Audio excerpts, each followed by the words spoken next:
Hello guys, welcome to Sangyo, your one-stop shop for K-pop and Asian dramas. If you haven't subscribed, do subscribe and don't forget to hit the bell icon so that you get notified whenever I upload a new video. Let's get started.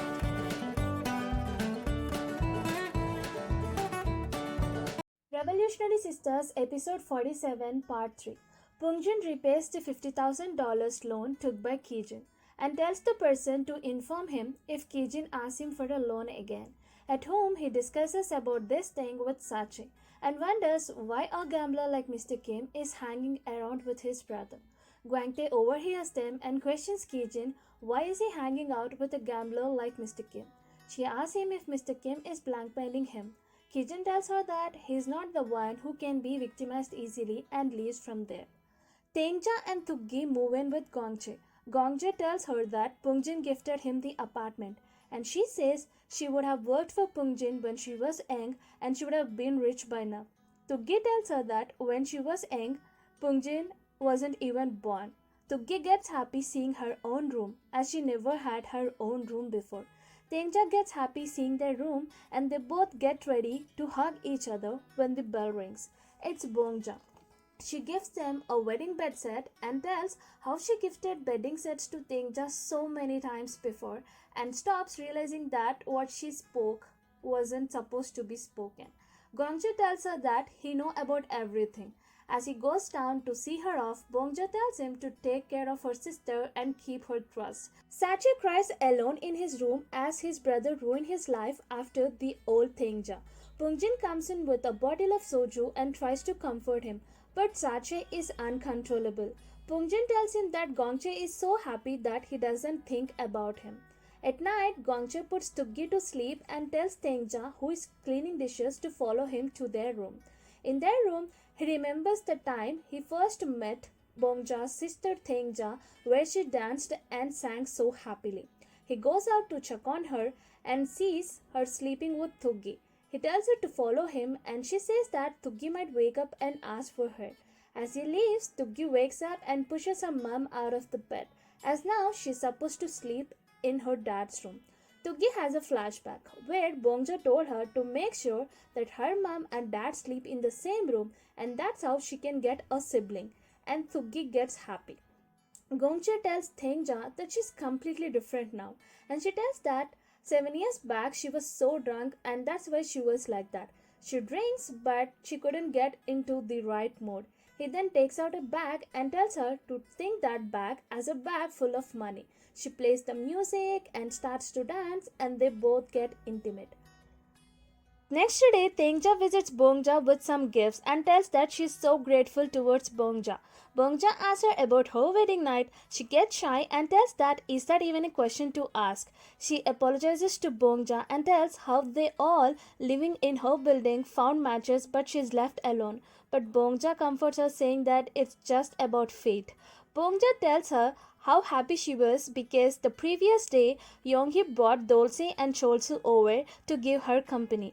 And she was not alone because they were there to give her some company and she had a good time playing Hwatu with them and they also had pork trotters as Younghi told whoever loses will buy pork trotters for all. She also buys a bouquet for Younghi and he gives it to her and runs away. She reads the note. It says, "Let's have a meal together. I will be waiting for you on the street," and she smiles happily. She goes to meet Cholsu wearing a red dress and her umbrella. He can't stop smiling at her. She asks if she is too red and he tells her it's fine as her face is as white as snow. She locks her arms with him but he avoids as they are in public. But she holds his arms again and tells people will only be jealous of them. Guante sees them together and gets shocked. She follows them to the restaurant. Younghi tells Cholsu how it's her first time to receive a bouquet and how it's her first time to eat with a man.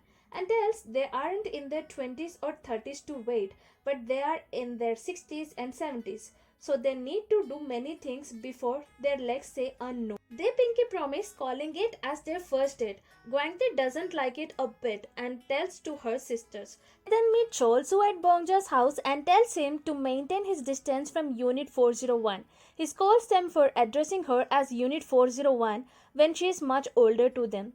He gets sad and tired of their shit and tells them that now he's old and penniless, they think that they can tell him what to do and what not to do. He tells them that he will do whatever they say and leaves from there sadly.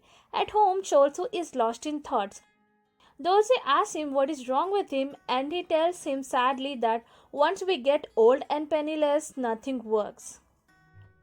Guante is preparing a baby diary. She clicks pictures and pastes them. Cajun comes and he too joins. They both click their pictures and paste them in the diary. Later, they visit a mall to buy baby products. They happily shop while Mr. Kim stalks them. Guante is on her way back home. She's on call with her sisters and tells that she will hold a grand birthday party for their dad as they upset him. Mr. Kim is waiting for her in front of her house. She tells him to leave her hubby alone.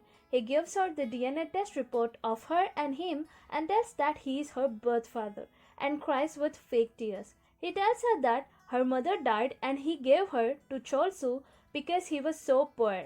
And when he asked Cholsu to give her back, Cholsu refused. He tells her that he gave the child support to Cholsu. She leaves from there in tears. At Bongja's house, Gwangnam and Gwangshik tells Cholsu about his birthday party plan. He refuses it as he never celebrated it that way and tells Bongja to make him some seaweed soup instead.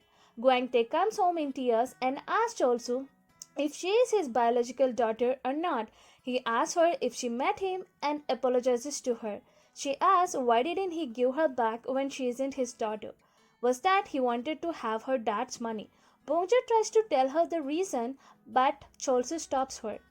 Guante calls her sisters and aunts strangers when they try to intervene. That's when Bongja tells her that she is her aunt and she is a result of her sisters and Namchin Bum's affair. She also tells her how he ran away when he knew her mom was pregnant with her and how her mom did not want to have her and how Cholsu took her in so that he can save her life. She tells her biological father came to ask money from him for gambling always and blackmailed Cholsu. If he doesn't give him money, then he will tell the truth to Guangtae about her birth. And Bongja asks her, didn't Kijin tell her all these things? And she gets shocked that even Kijin know about all these things and she storms out in tears. Both the sisters follow her and tells her that no matter what, she's still their sister. She tells them that she isn't a teenager, that a birth secret won't affect her. Who are her parents doesn't matter, but being a child born out of an affair and on top her biological father extorting money from her dad and her hubby isn't something she can take. She gives back Gwangnam the ring she made for the three sisters and tells her that she doesn't deserve it and leaves from there. Cholsu takes the shovel and goes to gambling den to kill Mr. Kim, but he doesn't find him over there. Gwangnam and Gwangshik are at a restaurant and think how devastated their father might have been when he found out about the affair, and it's not an easy decision to take in Gwangtae and to accept her as his own. Gwangshik says if she had to find out that she is born out of an affair, she would have been the same as that of Gwangtae. She tells that they should go and meet Gwangtae and comfort her. Gwangshik remembers reading the diary at the junkyard and tells Gwangnam about it. They both visit Cholsu and ask him about the diary. Gwangshik tells the lines she read at the junkyard. They read, "To protect my children, I endured the disgrace and humiliation. I let down my pride as a man and protected my children with tears of blood." She tells that at first she interpreted that as him unclogging the toilets to feed them, but it seems other way around. Gwangnam asks if they were also born out of an affair. He gets angry, shouts at them that they are his daughters no matter what, and storms off in anger. Bongja overhears everything. Girls search for the diary and Bongja tells him where he hid the diary and gives them the diary.